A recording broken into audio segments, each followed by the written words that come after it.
mail ho chu ave top ding government ai lo wala governor omin KUKI area chu ungoverned tabanga me thara kona chu government lo to ba yum mo in sunga chun government and health system in pollute win lang government in pollute win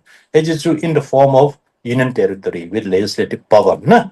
ti pa chu chu in thu mo hin a to ajong chu government is at gong zong le I ho chu me he go me chi da yo I chi da wa me ho gam sunga kin lo bia ilu sa lo wa yo chu separate administration chu khat ve le khat ve chu government a koi tho di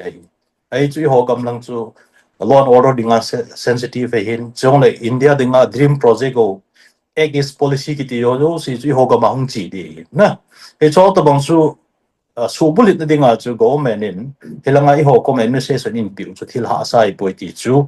chom cha mi pi het dinga ka sei no men chong la ni na chu to ai hi veleo han made ho hin tu chana hi demand kiti amo dinga clear demand ma cham lo hi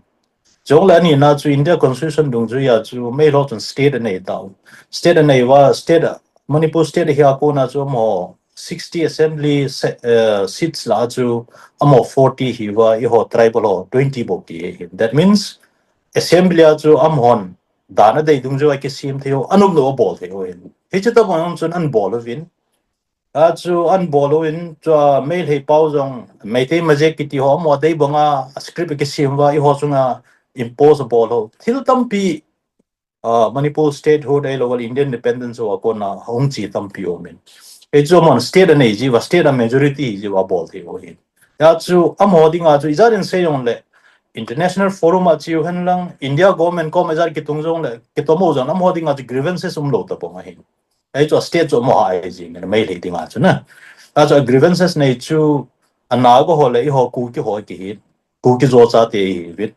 but tu chana third me ko na ing boy na wa para even ale in a chu we are not doing enough na ami pi han la lam kai ki yong le ai chu mai lo ho chun a demand o chu ku ki ho demand ku ki zo cha te ho demand pi hi win ti me men adang amo ding grievances sum do hin ai le I ho demand pi hi win ti ho chu aggressive ta gamti na bol ngam wa ki tom ngam wa I ho elanga a victim ho ai lo like grievances nei ho loi chu begging boss to I vale le pau chu chu lam kai han lam mi pi na chu I change ong bai chong la ani na chu SA demand oi mei thoni pi de wei pon a central government ai pi de wei hin ya chu APD ho kom wa I hon SA demand na pi no chu pi ham ta le Manipur statehood ang hui zo apara ku ki zo cha te chunga khan si na hi ita bang om tai for example 1992 apat 97 chana risang ke sing na go ho CM hi na no ya NSNI no hat lai ta amo CM hi na yo ho chunga genocide anom ta na ale chila yang chu I hon evidence ai lo la proof ai ta ni nei lo ji wa chu min ethnic class ti wa tam bolo le a ko ki le na go ho mi cham ki na da na u mi chu chilai chu ku kyom thing nui ke nei lo man chai ke nei lo na go hon I ho chunga nom ta genocide na boli ai chu win na ba na early 2000 vela me le thing nui ho lam kalang chandil lang hung lut kiro par bunga nu mai som thum re ban na bolo na I chu thu yong sang ta ne ge aba na chandila jong len mai na kam wa I ho mi tampi keng tong at ai nu be tampi no mai I cho ta bangam ho I ho chunga khan sin ho chong la ba na tu chunga jong biren chief minister hi na no ya me ron I ho chunga tu chunga jong ethnic class lo hi atam jong hi to para I hon I man jing ju so me de fasting wale I chi ethnic class ki the lo hi I chu government involved a majority community involved I ho minority chunga na ki tong ki chu ethnic class ki the lo I chi pure genocide ethnic cleansing ki pa chu I ho hin me de face now no hoi lai mun le chu sei jing do he chu ka sei no min a chu hi cho ta banga frequent ta chu thilung su hin hi chi instances o in vera le chu Manipur government no ya chu ho protection of akinai zo the boy ya chu ko hi lawyer Indian citizen ke hi win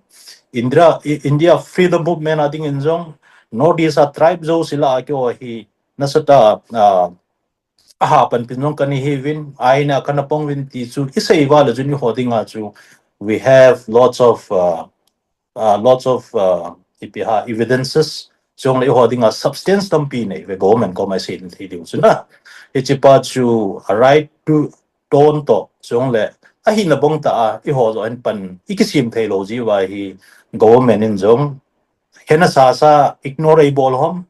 ti pa chu chu ho lo sin aviala reflect it ha bol wa ikitha gel ke ro ngai ti ong ka sei no men a chu ke ong ima ke hi lang ki bol the hi jong le ka sei hi lo wa le central leadership to ki ha mo loi pen ka hi mei thein e ho la he tu chung boi zo pa ai a chu union minister ro hi na dang dang o in tam pi ka ki mu a chu I sei nom pi no chu a to pa hi a hi thia le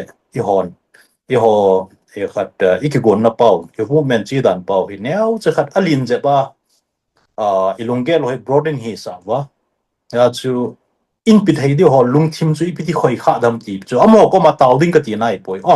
a chu ku ki zo cha ten ese adalo hi a serious pong mong ve a ki pi lo wal e thei mong poi mo hi ti pa chu I chi din mun stand chu I pi ti la do hom ti chu mi pin to para yum na chi wai gel do ti pa zo na se pinin e pil ka bor no min